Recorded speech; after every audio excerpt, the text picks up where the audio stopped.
এবারও চমক দিয়ে বিশ্বকাপের দল ঘোষণা করলো নিউজিল্যান্ড। এবার 2 শিশুকে দিয়ে সংবাদ সম্মেলন করে দল ঘোষণা করে কিউইরা।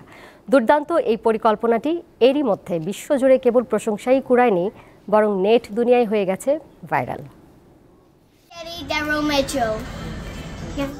বিশ্বকাপের দল ঘোষণায় নতুন নতুন চমক দেয়াকেই যেন নিয়ম বানিয়ে ফেলেছে নিউজিল্যান্ড। গেল বছর ওয়ানডে বিশ্বকাপের সময় স্কোয়াডে থাকা ক্রিকেটারদের পরিবারের সদস্যদের দিয়ে ওই ক্রিকেটারের নাম ঘোষণা করে ক্রিকেট বিশ্বকে চমকে দেয় তারা। বিশ্বকাপের মতো বড় আসরে দেশকে প্রতিনিধিত্ব করার যে গৌরব, তার অংশীদার হতে পারার আনন্দ পরিবারের সদস্যদেরও ছুঁয়ে যেতে দেখেছেন নেটিজেনরা।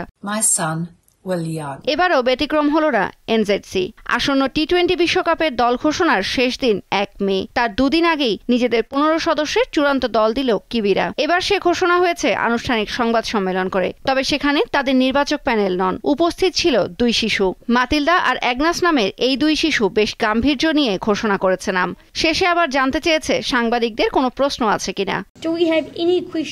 তাদের দল ঘোষণার ভিডিওটি প্রকাশের পর মুহূর্তের মধ্যে ছড়িয়ে পড়ে নেট দুনিয়ায়। দারুণভাবে প্রশংসিত হয় তা। নিউজিল্যান্ড ক্রিকেটের সামাজিক যোগাযোগ মাধ্যম ও ওয়েবসাইটে প্রকাশের 2 ঘন্টার মধ্যে 2 মিলিয়ন মানুষ তা দেখার পাশাপাশি 6000-এর বেশি মানুষের লাইক পায়। ইউনিক আর কিউট পরিকল্পনা হিসেবে প্রশংসায় ভাসছে এর পরিকল্পনা করা বোর্ড কর্তারাও।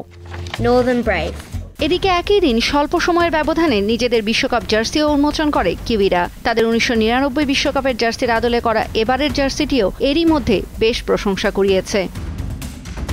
তৌসিয়া ইসলাম, দীপ্ত স্পোর্টস।